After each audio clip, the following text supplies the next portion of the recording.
Today, we are here with Asmaa Walton, creator of the Black Art Library.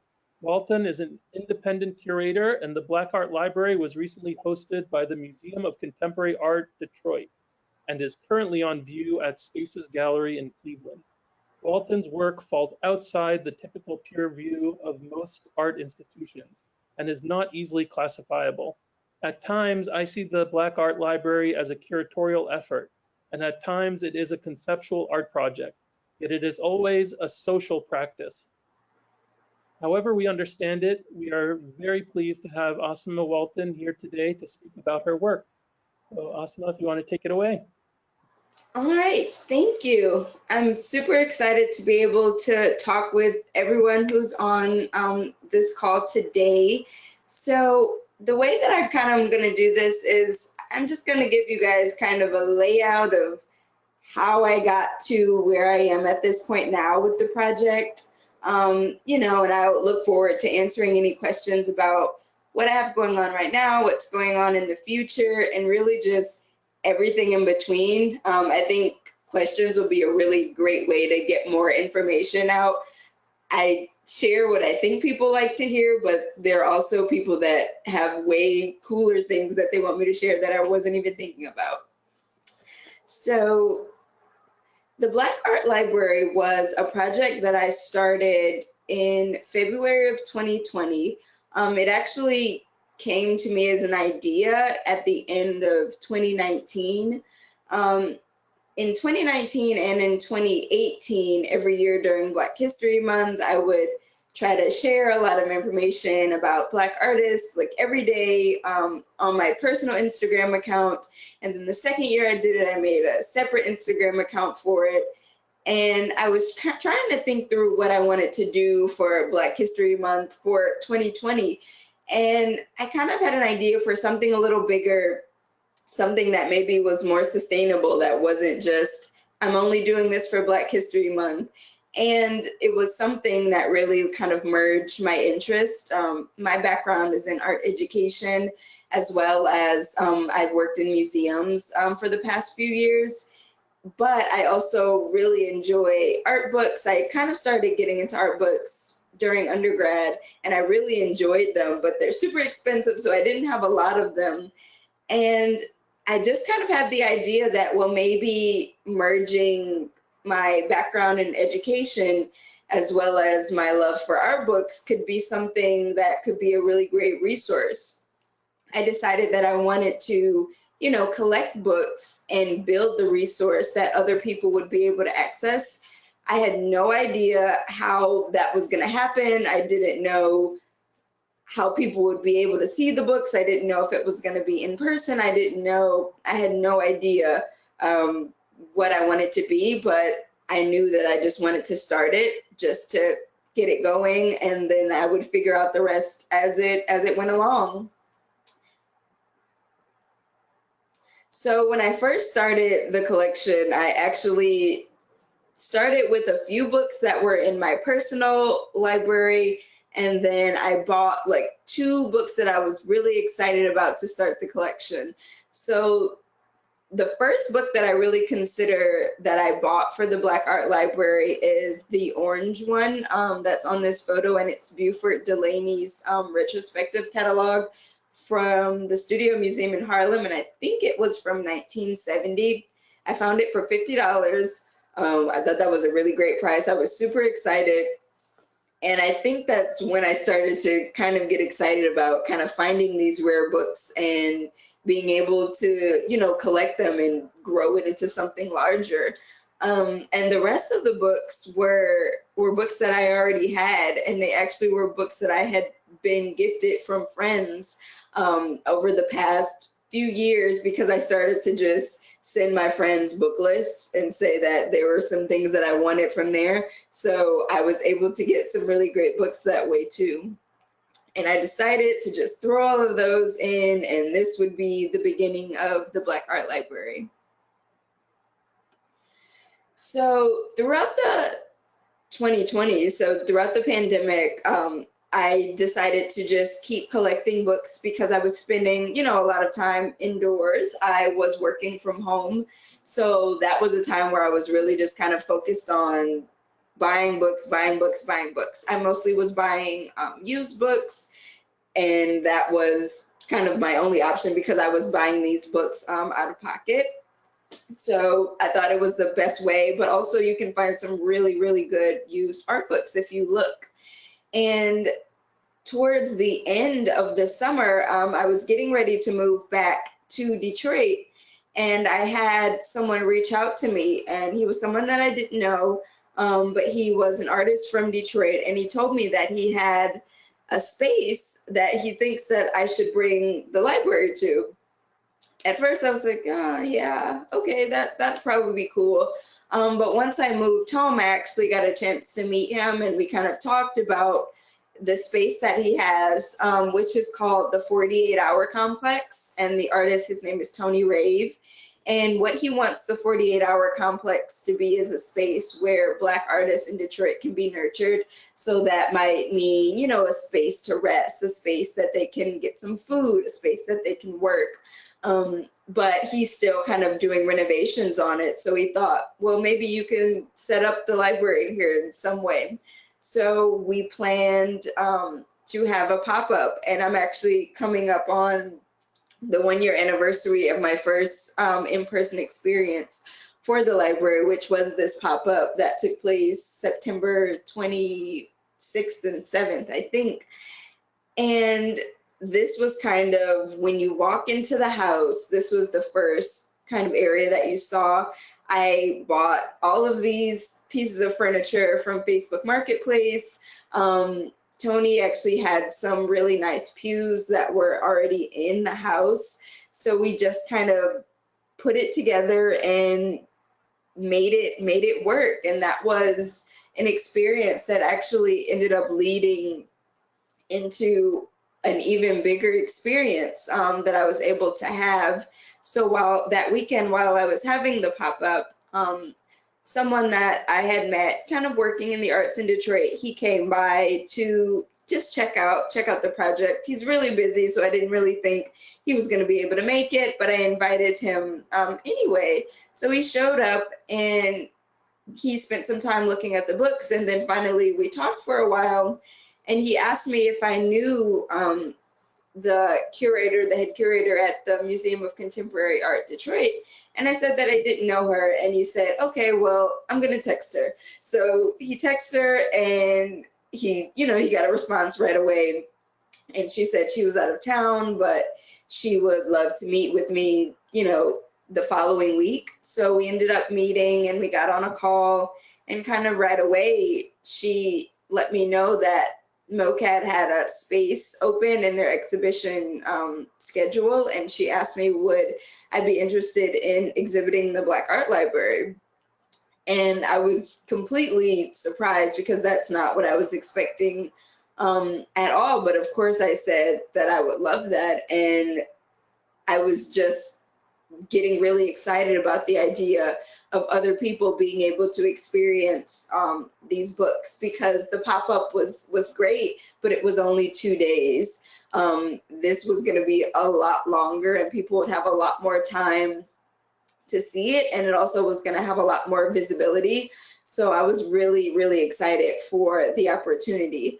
So during this time when I exhibited the library, I think I had about 300 books. When I moved from, I was actually living in St. Louis when I started the library, and when I moved from St. Louis, I had a little bit over 100 books, maybe close to 2.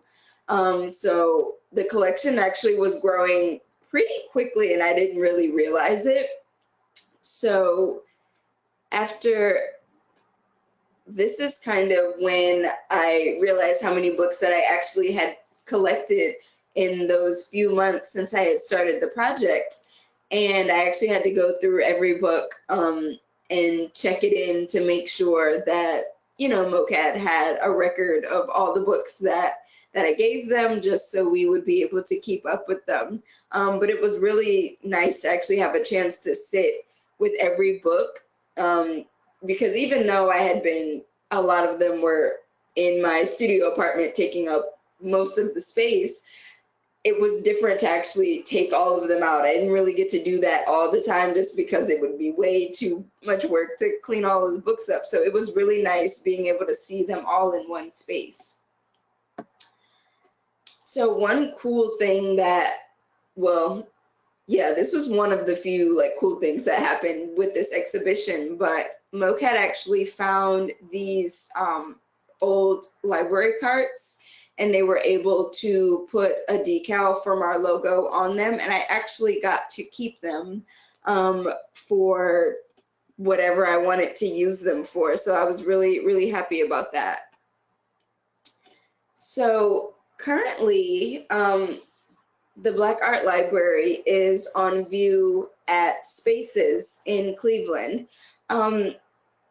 And this kind of opportunity came about a similar way as the MoCAD opportunity. I had, become familiar with and kind of become peers with the director of Spaces, because she was working at the Museum of Contemporary Art in Detroit prior to starting this position. And she reached out to me after she saw the exhibition at MoCAD, and her and actually some of her colleagues from Spaces, they were able to come down to Detroit and visit. And she was super excited, and she thought it would be a really, really great opportunity to show the project and for the project to be in a new setting, in a new area. So the difference in this exhibition is that it is actually not just the Black Art Library. I actually have the pleasure to be showing these books with an artist. His name is Davon Brantley. So his artwork takes up majority of the space, which is beautiful, and the books are a really great complement. I do have photos from this exhibition as well that I'm going to show with you guys, just in case. Like many people won't be able to get to Cleveland, but it's really exciting that I have as many photos that you can kind of get a feel of it a little bit. So a really interesting part about Spaces Gallery is that they are trying something new where they're allowing the artists to pick different colors on the wall as opposed to just doing a traditional white wall. They're trying to kind of get away from that. And Davon actually chose this really, really beautiful kind of rusty orange color that complements his work really well. So within the space, there are 2 large bookshelves that hold a large amount of the library's collection. There is the library cart. So I think have 1 library cart this time at Spaces, and then there's another corner area that they have set up with other books. You can kind of see it in the back, but I do have a photo that's a little closer up next to Davon's painting. So this is that corner space that I was talking about, and they created it that way to kind of make it somewhere cozy. People can sit on the floor if they want, but that's also where majority of the children's books are. So it's, purposely those books are a little lower. Some of the rare books or the books that, could possibly be damaged or might be slightly damaged, they're on higher shelves. And this was something that MoCAD did as well, that I was able to kind of inform Spaces about, thinking that it would be a really great idea. So a really exciting part about this is that I'm having an opportunity to do programming within the Cleveland community. And something that I've learned and something that I've noticed is that I really rather be engaged with whatever community that I'm entering. Doing things in Detroit is different. I can kind of come up with really exactly what I want to do, but when I go somewhere else, I want to see, what the needs are in that area and how what the library does can, be a benefit or be a resource in whatever way, in whatever capacity that looks like. So I've had the opportunity to begin working on some programming that will be taking place this fall for this exhibition as well. And we're really kind of working with that Cleveland community and the surrounding area. So that's one thing that really excites me about being able to travel with the Black Art Library. And then there are a few more photos of this space.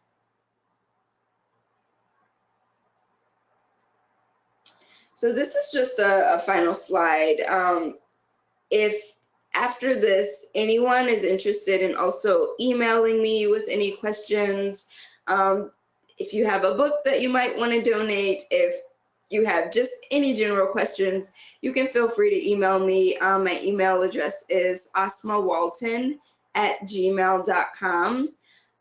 So I'm actually really excited to answer some questions because I think I can get into some more cool details that way. Hi, Asmaa, thank you. That's great. Well, Amy is joining us, and I think Eddie's still here as well. I have so many questions myself. Amy, do you want to start? Yeah, I'm actually really interested. Jack started off talking about how this is curatorial practice, but also artistic practice. And so I'm really curious about how you curate the library. Like, like if somebody said, I have this huge collection of books, you know, my personal library, would you go through those? Would you are you looking for works, for books by Black authors as well as about Black art? You know, just what, are there things you're like, not taking this? So yeah, I would just love to learn kind of about how your vision about Black art is reflected in the library as curator. Yeah, so it's kind of interesting. I'm always thinking about whatever the future of the kind of hold, because I know that I'm going to have to evolve the way that I'm kind of collecting books and the way that I'm kind of thinking about collecting the books. But when I first started, my idea was it's strictly books on and about Black visual artists. So in that category, I included painters, ceramicists, textile, really kind of that whole kind of thing in that realm. The only thing I'm not including performing arts. So that's one thing that sometimes people do have books, on performing arts or things kind of in that realm, which are super relevant, but I also feel like there's enough kind of information, like there are enough books on that could be a whole kind of separate thing that itself. And I kind of wanted to make a distinction and have this very kind of specific area, because there's already so much information. So I was like, I can try to narrow it down as much as possible by making these kind of stipulations. Majority of the books actually are not by Black authors. I do, when I can find them that fit into that category, I love to have them, but that's just kind of where the state of these books have been. Even, of course, the older books. Now I think some of the books that are more recent are ones that I'm getting from Black authors. Or by like Black professors or art history professors, some of those, but a lot of the older ones are not. So it just kind of depends, but I'm really just focused on like the content of it. So if it's on a Black artist or about Black art in any kind of capacity in the visual sense, I usually go with it that way. Sometimes I do have to. Well, sometimes since I have a P.O. box, so sometimes people just send me stuff. And it's not always a book that, fits into the category, but I always re-gift books that get donated that don't really fit into the category. I know I'm always going to be able to find a friend or somebody that would be able to find this book useful. I think even once in my apartment, I just left a few books and people took them. So I do things that way too, because I don't like necessarily turning them down, because I always feel like, well, I know there's a good home that it can go to, so I'd like to try to find them good homes too, but it is kind of a lot. So I do try to kind of keep my focus as narrow as possible. When you mentioned before at the Spaces Gallery, there's children's books. Mhm. So the collection actually has children's books in it. So, but all of the children's books, so the children's books are some of my favorite. The children's books are all books also on Black artists, so, and or books that are illustrated by Black artists. So that's kind of the one distinction with the children's books, just because a lot of them, they're fiction books. So the story, the information is a little different. Some of them, some parts of it are fictional, but there's real information about the artist. I know I have several, like Romare Bearden children's books, some Jacob Lawrence kind of children's books, but I also have some really ones that you don't see. I have one that is I have a Horace Pippin children's book, and it's actually by Faith Ringgold. And it took me a really, really long time to get that book. It's really hard to find. And every time I ordered it, for some reason, my order got lost in the mail. I think I lost the book 2 times in the mail before I was able to actually find it for a reasonable price. So the children's books are actually really dynamic, and where they kind of cross over. I actually do have a lot of the children's books are by Faith Ringgold, because she has so many really great children's books and she illustrates them. But also a lot of books in the children's collection are by Kadir Nelson, who does, a lot of illustrations, but also has illustrated a lot of children's books. And sometimes it gets kind of like sticky when I'm trying to figure out if the illustrator considers themselves practicing visual artists as well.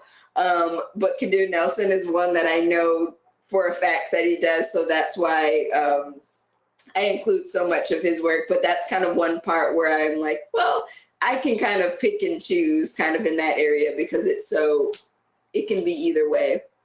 And on a similar question, what about handmade artist books?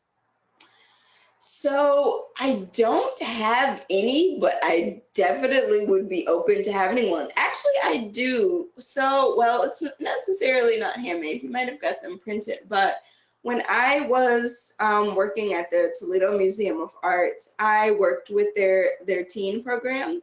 And actually so I finished in Toledo in 2019, and one of the teens, I think he graduated in 2020.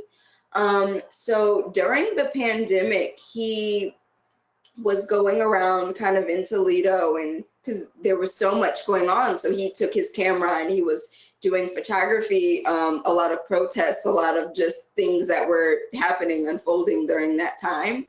And he ended up turning it into a zine, and he is selling it on Etsy.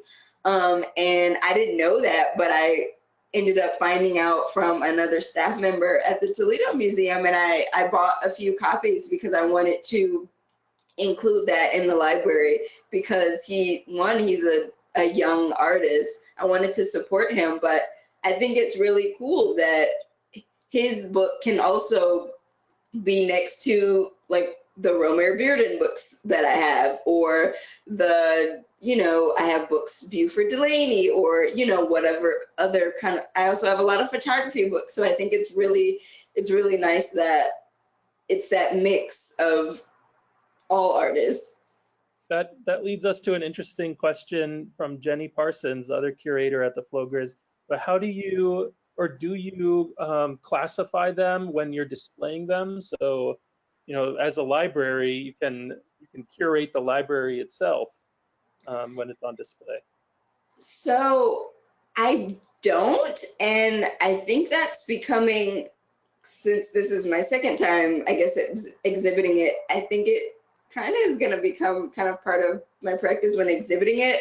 I like the the institution, the museum, or the gallery to figure out how they want to display the books.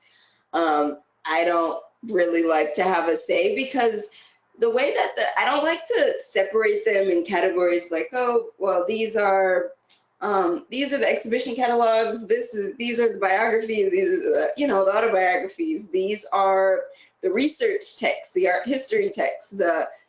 I like to have everything kind of just in there, because that's how you discover things that you didn't know you were looking for.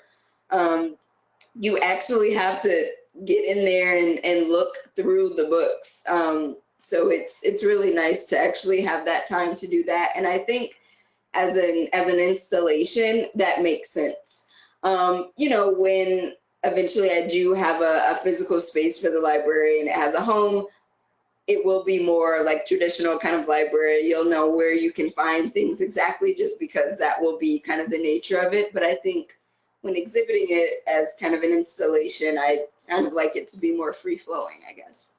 What about a digital presence? You think of, I mean, I know you're on Instagram, but when you say yeah, I want to follow up.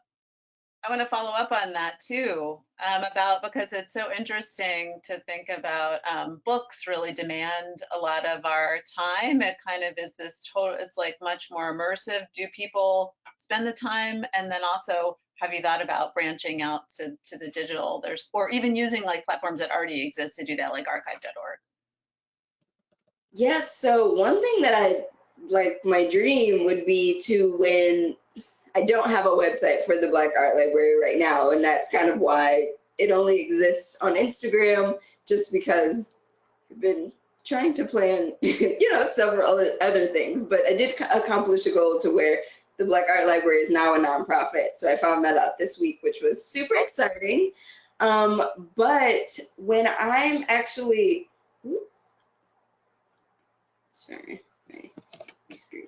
So one thing that I really want to do is to be able to, when I have a website, be able to digitally have the collection on there. But that's like, I feel like that's an impossible thing. There's going to be so much like copyright, and not even just words, but images of artists' works. And like, I'm already getting a headache, like thinking about how I could make that happen. But there are like resources like that already exist. I have one book that's, I'm sure there are more than one, but a really old book that I have in the collection. I found it, I think, on archive.com, the whole thing. And I was able to just flip through it like that. So one thing that I am super interested in doing is, maybe this would be something that, a project that I could, find a grant for or something, but spend some time kind of finding all of those kind of ones that are out there that are a part of the collection. So whatever digital resources that exist, maybe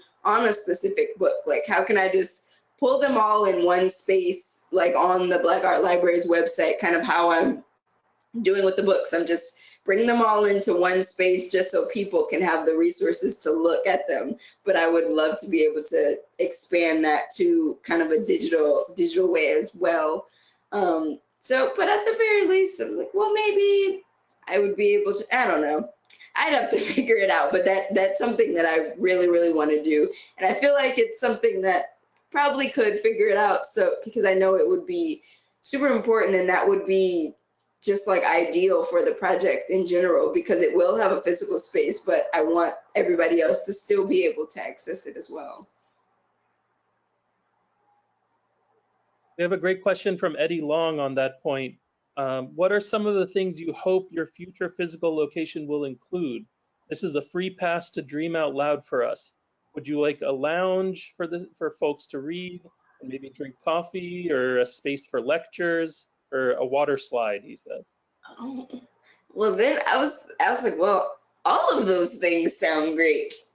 But I would really, so kind of what I'm thinking for what I would love the space to look like, I want it to be a nice size space, but not something huge and gigantic. I still want the space to kind of be a smaller, more intimate space, but enough to where I can still continue to grow the collection.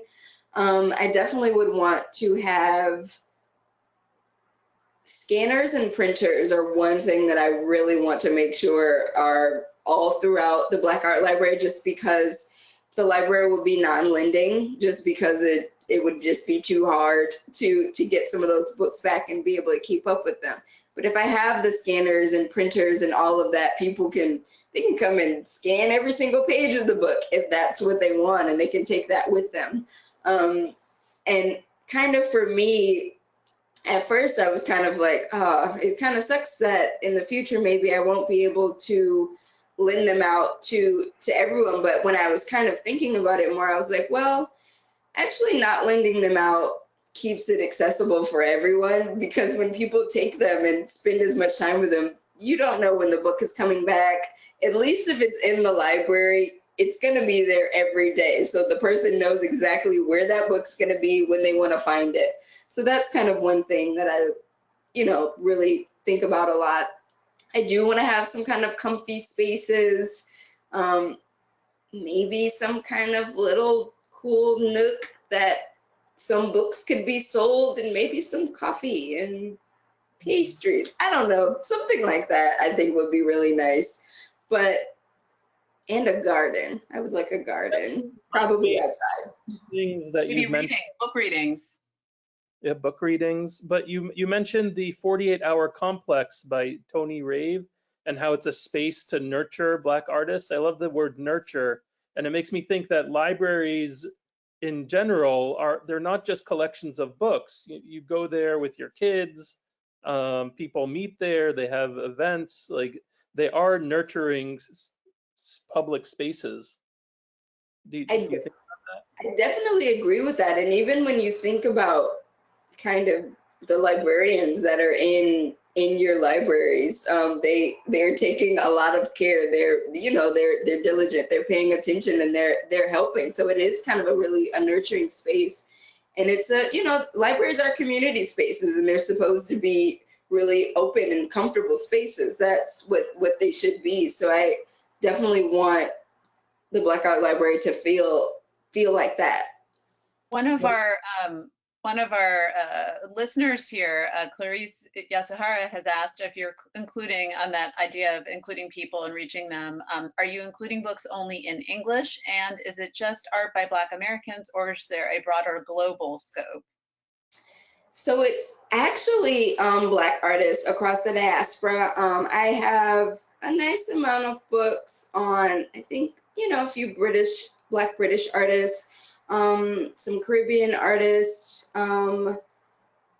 I do have one book that's in Spanish. I can't read it, but I was excited to have it. It's on Cuban artist Belkis Ayon, who I love her work, but it's very, very hard to find books on her, just because unfortunately her career and her life ended up being so short.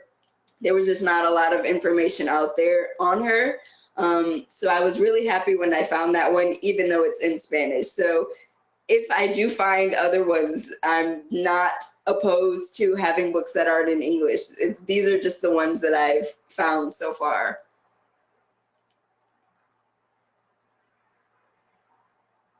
But when you mentioned also in Cleveland, back to the nurturing for a second, that you liked entering into the community, what do you have planned there? So we want to do more than one thing. So one, I think we're going to try to collaborate with a literacy program that is kind of in one of the neighborhoods that has a very low literacy rate. So we're going to figure out a way to kind of be able to reach some students and possibly adults as well, because it's actually not just child literacy, it's adult literacy as well. So that's one thing, and I'm kind of excited about being able to do that and kind of work with them on the great projects that they've already been working on. Another program that we're going to do, because I'm also doing some programming with MoCA Cleveland. So they're sponsoring some of the programs as well. So the one that I think I'm going to be doing there, it's in conjunction with another group. So MoCA Cleveland has a residency for an organization called the Museum of Creative Human Art. So they actually have a residency in Mocha, Cleveland right now, and they are kind of facilitating their own exhibitions and bringing in their own artists. So I'm going to be collaborating with one of the artists. So we're going to do kind of a two-part thing where I can kind of talk to them about the library, show kind of some books. But we're also going to do something fun, maybe some kind of making activity that we can kind of bring it all together. I enjoy doing programs with kids and adults. But I guess kids too, because my background is in art ed. So most of my experience was with smaller people, but I love opportunities to kind of do it all and figure out different ways to, you know, make this interesting to others. Do you have did I read right that you have a BA in art? So actually, yep. Well, I have a BFA in art ed. Yeah, Okay. so that was a nice, really experience for me, even though I didn't go into the traditional kind of classroom setting. I actually didn't continue on to get my certification after graduation. I just went straight to get my master's because I didn't want to teach in a school. And luckily, I didn't really know what I wanted to do, and it just kind of ended up falling together. But I was interested in museums and museum education, but kind of, I think now a lot of undergrad programs have more museum kind of programs. During that time, which wasn't even that long ago, it was like 5 or 6 years ago, there wasn't really anything. Michigan State was kind of working on getting something like that. But yeah, so that was actually my background in art ed. And then I got a master's in art politics, which just kind of bridged the, you know, social justice, but also art making. It was just a really kind of cool program. When I saw it, I had no idea what it was because it was a very vague description, but I was like, well, it's NIU. They have to know what they're doing. So it actually ended up being a really, really great experience. And I actually learned a lot of things that I think about now, even doing some of this work with the Black Art Library. How do you feel about this? It's so interesting to me in terms of also what we're doing with public art for racial justice education, as like considering that as a social practice in itself of creating something. And you're both, you know, creating something, and I see you're listed at Spaces as an artist under their website. And I do see this as an artwork and a social practice and a curatorial practice. Like, how do you feel about those blurred lines? It's so interesting because, for one, I will tell people right away that I am not an artist. Like, that's not that's not what I do. Like, I took some art classes in undergrad, but I wouldn't say that I was an artist because I kind of, not that I don't know, it kind of makes me feel like I'm like stepping on artists' toes by calling myself an artist for what I'm doing. But I do consider it you know, but even sometimes I feel like, am I a curator? I guess I'm a curator. I'm curating this collection of books. But then it's also the thing that I think mostly I'm just trying to aspire to be a librarian, because there's so much that falls into actually being a librarian and everything that they do. And that's kind of a title that I'm, you know, trying to learn how to take on. But I think that would be the one that I would be most excited about. But I definitely consider myself a curator as well, as there's really no way around that. But I guess I also consider myself an arts educator, and I really always consider myself an arts educator first, because that was really my foundation, like, knowledge. Here's a tough question. So how do you define an artist if you don't consider yourself one? Well, that's like a super hard question, because technically I know I'm not right for saying that. Technically, I'm not an artist because there's so many definitions to where what I'm doing is art making, is creating something and displaying something. Even the fact that it's being exhibited at a gallery, that alone makes the project kind of an art piece. But it's not just, it's like, it's art that's also can be used. Because sometimes people don't know that, yeah, when you go to the gallery, you can just take that book off the shelf, because that's not the way that our brains are conditioned to work in those types of spaces. So yes, the book itself is a work of art. And I guess I brought together all of these works of art, but it's not just a work of art, it's a tool that I want people to be able to use. So I guess it's so many layers to kind of answer that question. I don't even know where to start. What role does like conversation play in how people use the library? Like, people read these books and they're really like, we can all feel like transformed by stuff we read. Like, is there, like, do people come together and talk about the books when they're in the library, or is it your sense that they're like, shh, I'm reading, don't bother me? So the pop-up was the first time I actually got to see other people besides me interact with the book. So I spent a lot of time kind of observing, and I was able to do that because it was just one weekend. But I did have a really, really cool experience with someone who came to the pop-up. One, I was blown away that people that I didn't know were there. I was just my friends and family, but they were actually people, and I was, making sure that I talked to them as well to ask them, how did you find out about this? Like X, Y, and Z. But one guy, he came up to me, and I guess he had spent some time reading one of the books, and he was like, I didn't know that there were Black artists from here that went over to Paris and they were doing their work over there to escape, some of the racism that they were experiencing here, so they could have a freer time as an artist. He was like, I didn't know that. And he was really like taken aback by like reading that and spending that time.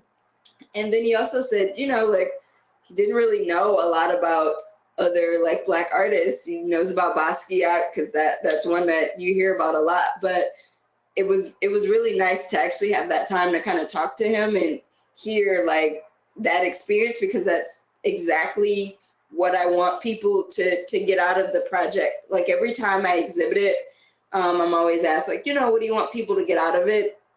And really, if one person like can go in there and look at a book and they learn one tiny thing that they didn't know before, maybe they learn a name or even just look at a work of art and take a mental note, I'm satisfied with that, because you never know when that information might come back around for them.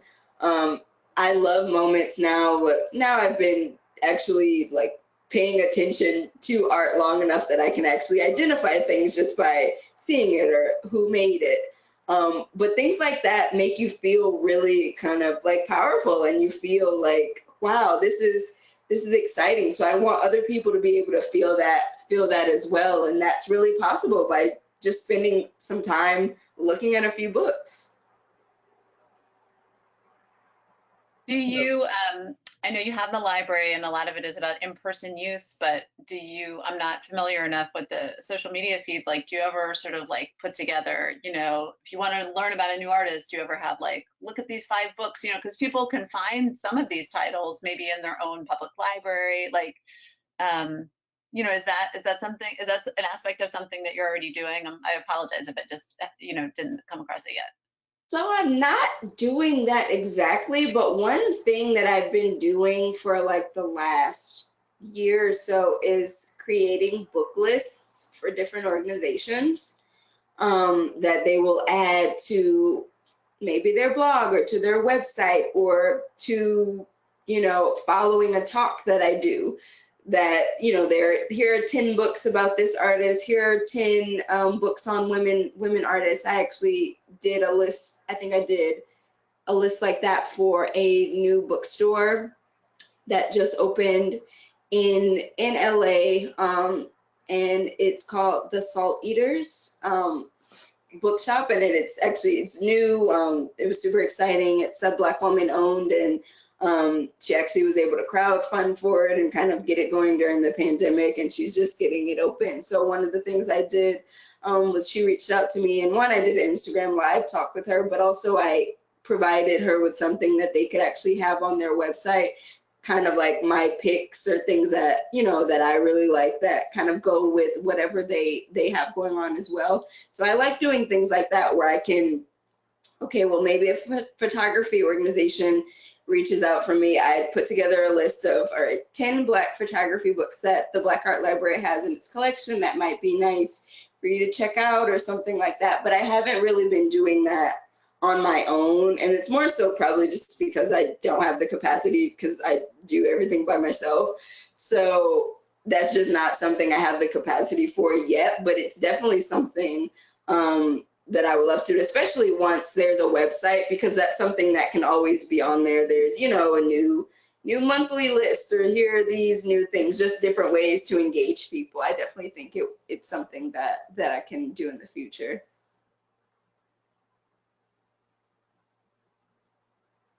I'm also reminded about something you said really early on about about how art books are very expensive, and it leads back to all these issues of equity, equity for artists and just equity in general, you know, and how libraries can be these free resources. So that's like another really big reason that I wanted to you know, do the Black Art Library too, because I was like, well, everybody doesn't have $300 to buy on a book that was marked up from $25 just to collect it to say that they have it. It's like, well, if I can do the heavy lifting and the heavy spending and, you know, just compile them and have them in one space where people actually can find them and have access to them, I would just be really happy. Even now, this was just something that I was doing just because I know the books are so expensive. So I always try to help people find them where they can find them a little cheaper. I do that on the Instagram account too, because sometimes people ask, you know, where can I find this? I'll just go on my phone really quick, find a link for them for a cheap price, send it over to them. I love doing stuff like that. Even one of my friends yesterday, my friend who's a curator, AJ Gerard, and we were just talking, and he was like, yeah, there's like one book that I still want to find. It's Studio Museum, and I actually think it's the book that I was just talking about, but I think it's an exploration of the City of Lights, and it was a Studio Museum catalog. It might have been from the 70s, and that was a book that was gifted to the library kind of early on. But right away I was like, yeah, that book, I already, in the back of my mind, I know it was listed as super expensive, but I decided to just go look for him really quick. I found him one for $55, and he bought it super quick. So I like being able to help people that way too, because these books are 9 times out of 10 not super affordable. Even the new books, they're at least $50 when it comes out. Like, that's, you know, I feel like the average person doesn't just have like, all right, I can spend all $50 times 10 buying all these books, but it would be impossible. I raised about $12,000 for the library between last July and really by the end of the summer. That was when the majority of the money kind of was made. I just kept the GoFundMe to, if anything else trickled in, but I've spent all of that this year, like buying books for the library. But right now the collection is at 500 books. So now that you're a nonprofit, will you go for grants to subsidize getting books for the library? Yes, so that's one thing I was super excited about. It was like, I really need to hurry up and get this going, because I know this project was probably missing out on a lot of opportunity for funds, not being a nonprofit. So that's something I'm excited to dive into and really start to really see what else is out there. One question about your collection is, what is the earliest book that you have? And are you familiar with any ones that are earlier that are on your wish list? So I think the oldest book that I have right now, it's called The Lost Zoo. It's a book by County Cullen, but I actually got it because it's illustrated by Charles Seabury, who was a Black artist who I cannot find any books on his work at all whatsoever. But I was really excited to come across something that he had illustrated. And it's actually kind of a children's book, but also Conti Cullen was a Black author. So it was really just a great book to get, but it is from 1940.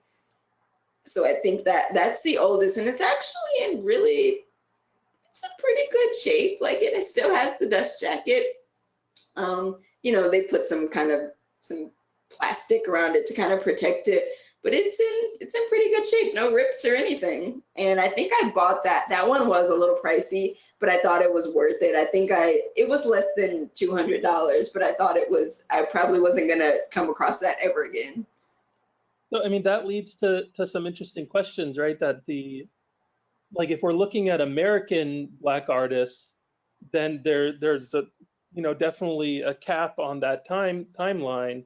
But if you go, I mean, I have no idea, but if you go to Africa, would there be, you know, or places where there are Black people creating art? That's definitely kind of an area that, you know, I'm going to have to at some point extend kind of the research that I'm doing, because I always think about that. I was like, okay, what if I get all of the books that have been made by these artists? Of course, there are new books coming out, but they're not coming out every single day. So it still would take time for those books to, you know, so I'm like, okay, well, I have to make sure that that's why I'm always looking. I'm always trying to find different things, and even looking at books that are from different cultures, from different areas, from just different places. That's really going to be how I find them, but being able to, you know, continue to collect.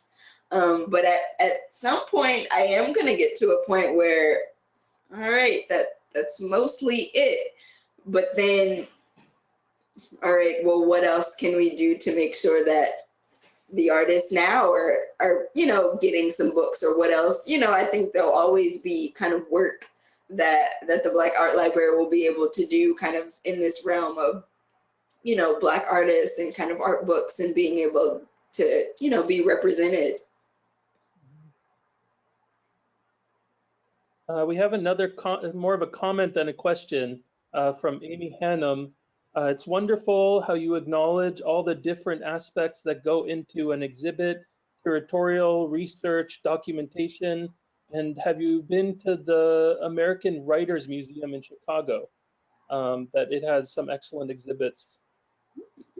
I have not, but I'm going to write that down and put that on my list, because I actually want to go to Chicago soon to do some things. But it's kind of interesting, but I always am kind of looking for different types of exhibitions that are like this, and it's kind of hard to find ones. There's not a whole bunch of exhibitions like this, so it's kind of like, well, I guess I can kind of decide how I want it to kind of look and how I want it to be, because there's not really any like blueprint for doing, you know, this kind of exhibition. But there are different kind of spaces that do have exhibitions like this, and it's not always museums and not always galleries, but it might actually be libraries that are showing special collections or different things in that realm. So I think there's a lot of kind of room and space for this project to move through different areas. That actually reminded me, when you mentioned libraries, of a question I had been meaning to ask you before about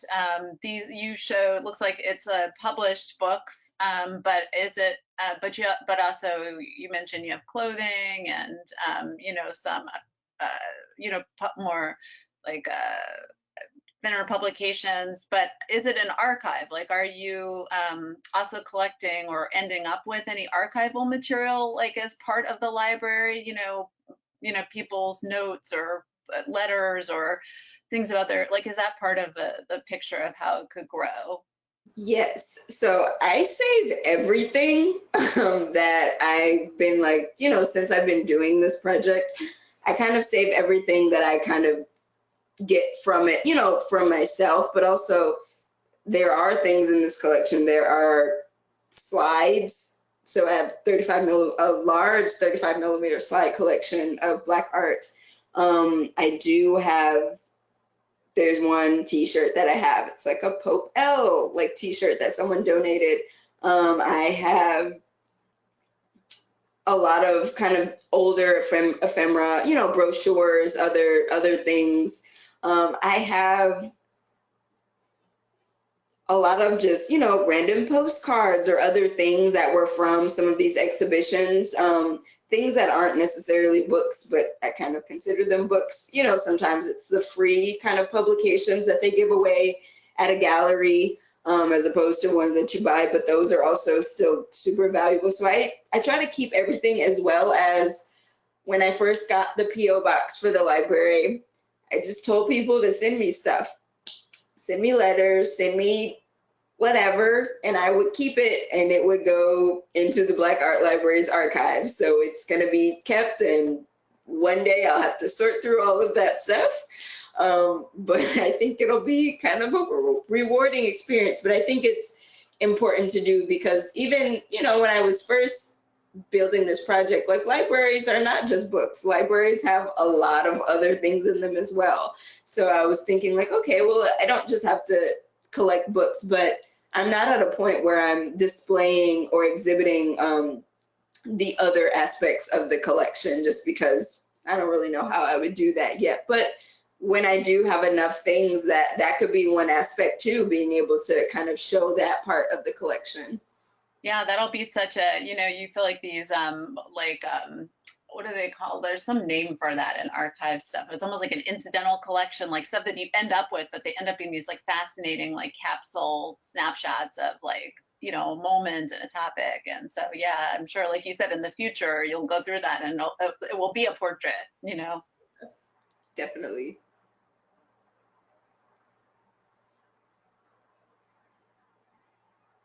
It's called the Black Art Library, but there's this subtext of an archive of Black creativity. So that gives it, you know, this ability to have this breadth. We had another question about the collection. Can you discern any difference between women artists and male artists in the collection? Like, as far as representation? Yeah, you do have more books on male artists than female artists.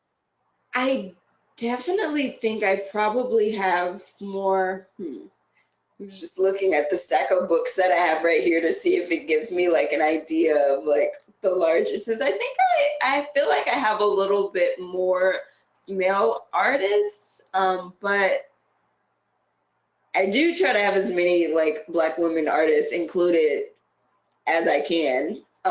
That's why, like, so it kind of just depends, because I have a lot of Faith Ringgold books just on her, like, specifically. I have at least 20 books that are just on Faith Ringgold. That might not be the case. I have about, and I might have about 10 or so or more books just on Romare Bearden. So it kind of just depends. I think the artists that are just like more popular, I have more books on. I have a lot of books on the artists who you hear about often, and a lot of those Black artists were male. So I have a lot of Jacob Lawrence books. I have, you know, a lot of those books. So yeah, hopefully one day it's more even, but I don't think it's actually too far off.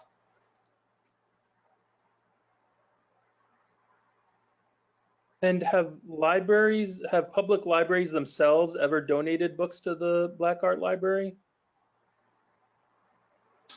I haven't had that happen yet, and that would be wonderful, because a lot of the used books that I buy come from libraries. A lot of them have, you know, they still have their little library thing on the binding.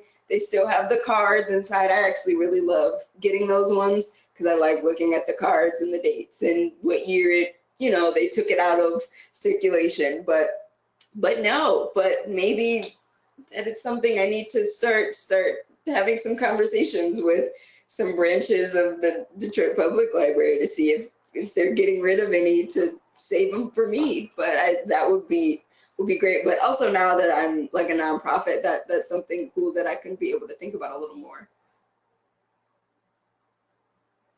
Well, it looks like we're getting to 4 o'clock. If there are any other questions, we would love to field them. Otherwise, we might be closing out. So thank you so much, Asmaa. Yes, We really thank you. appreciated having you.